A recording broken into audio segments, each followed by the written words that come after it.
قضاء مصر الشريف، قضاء مصر النزيه، قضاء مصر المحترم.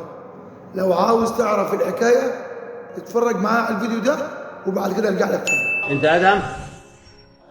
يا ادهم انت صغير لسه، يا ادهم لسه صغير، سنك صغير يا ابني. المحكمة بتراعي ظروفكم، هتبقى زي اللي كانوا موجودين كده متهمين بقتل واطلاق عيالة نارية ونيلة وقرف؟ هتلمي نفسك يعني؟ براءة. يلا يلا اللي بعده. هادي محمد فرحات سيد احمد البلع. يا هادي انت تعبتني قوي يا هادي. يا هادي قررت المحكمة تأجيل لجلسة اليوم الرابع من شهر يونيو لإعلان شهود الإثبات لسؤالهم وعلى النيابة العامة تنفيذه، مع إخلاء سبيل المتهم على أن يحضر تلك الجلسة. سامي معتمد جابر أبو الحديد.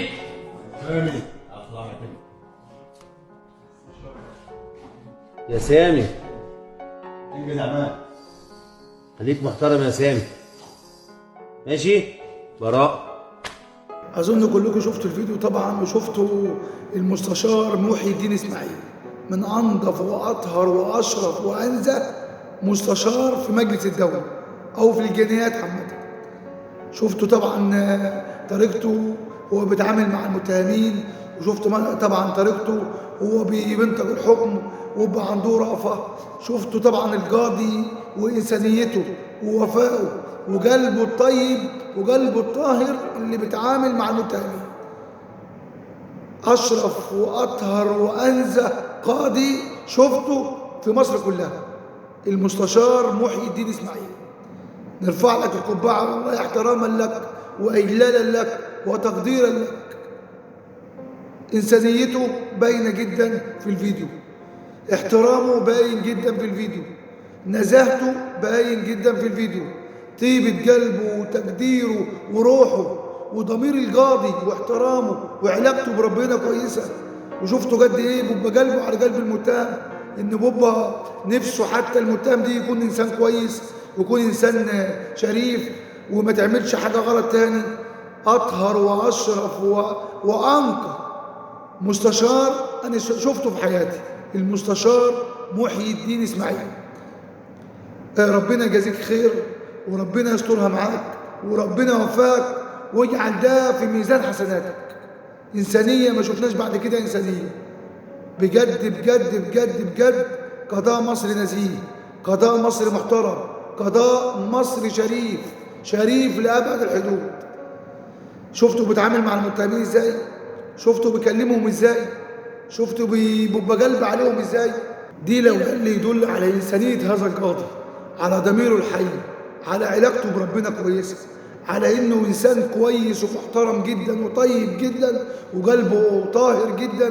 وحتى في كلامه مع المتهم تحس ان الراجل يعني بيتمنى وبيطلب من المتهم وبيطلب من الشخص اللي قدامه ان يا ريت ما تجيش هنا تاني، يا ريت تكون انسان كويس، يا ريت تكون علاقتك بربنا كويسه.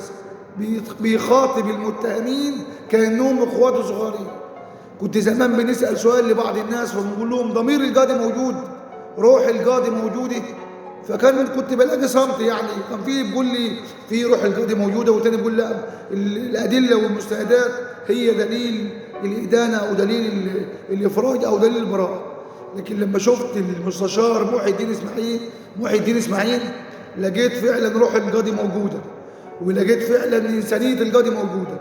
بيتعامل مع المتهم بكل انسانيه وبكل امانه. انا اعتقد ان الراجل ده بينه وبين ربنا حمار. ربنا يبارك له، ربنا ينصره نصر عزيز مقتدر، ربنا يجعل ده في ميزان حسناته. فما شفتش بعد كده انسانيه صراحه.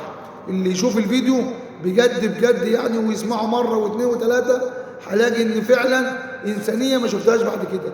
احترام وتقدير واجلال للمتهم ايا كان هو مدين او مدان او بريء او هو يعني هياخد حكم ما ياخدش حكم.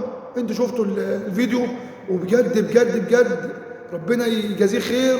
وده لو ده اللي يدل على اصله الطيب واحترامه وتقديره وضميره وروحه الكويسه. فربنا يجازيه خير يا رب. فعلا بسم الله ما شاء الله ما شفتش صراحة بعد كده.